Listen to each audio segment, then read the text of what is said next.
כולנו חשנו באיזושהי חשיפה. We feared we would be exposed to an attack from Egypt. גם אם זה לא היה חלק מהterms of reference שהצבא הבריטי. The fact that the British Army was there served as a buffer. It reduced the chance of an Egyptian attack. On his own, Lavon ordered plans for destabilizing Egypt and frightening the British into remaining. Lavon summoned the director of military intelligence to his home in Tel Aviv.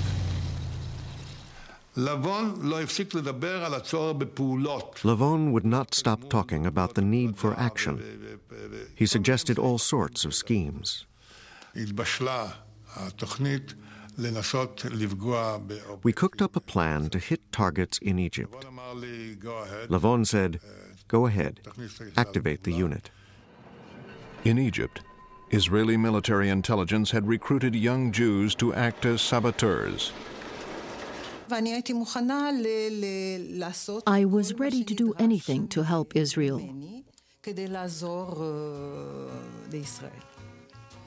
I was idealistic. I was naive.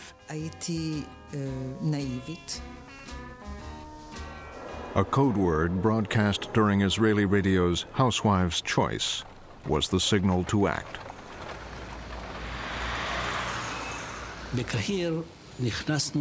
In Cairo, I went to one cinema, my friend went to another. I put the bomb under an empty seat. No one was killed and the saboteurs were all caught. The news was splashed across Egyptian newspapers.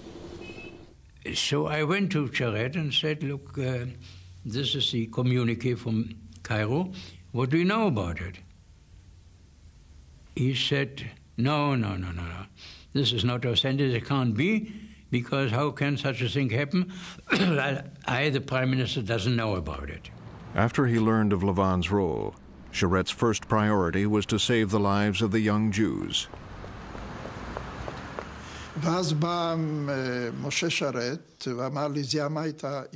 Moshe Sharet called on me. He said, "The cabinet is worried about the prisoners in Egypt. We must prevent death sentences." In a bid for mercy, Sharet sent Devon to Paris to reveal the truth to Nasser's envoy.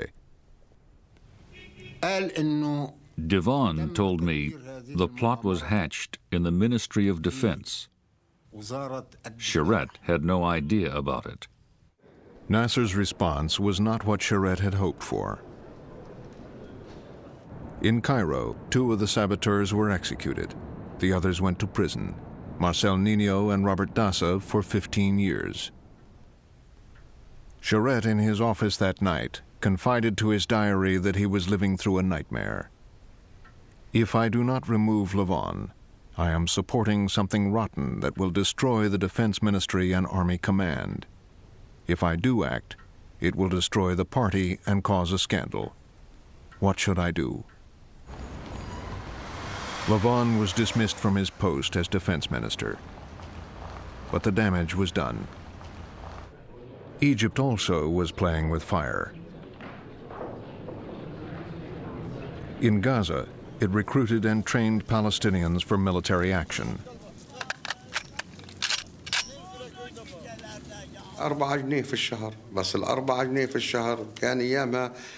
They paid £4 a month.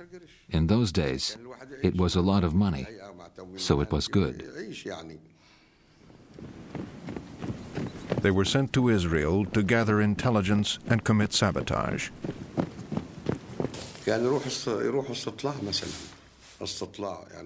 They would see if an airport was built and come back and report.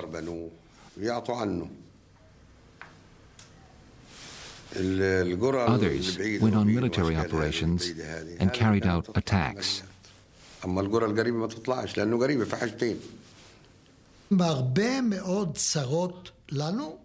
These infiltrators, the Fedayeen, were a tremendous security problem, not only for the settlers on the borders, but also in the center of the country. They were attacking places 5 kilometers from Tel Aviv. קילומטר מתל אביב. The frequent attacks and the loss of lives were not only a disaster for the victims' families, they fostered a profound sense of helplessness among Israelis. The government seemed unable to protect its own people.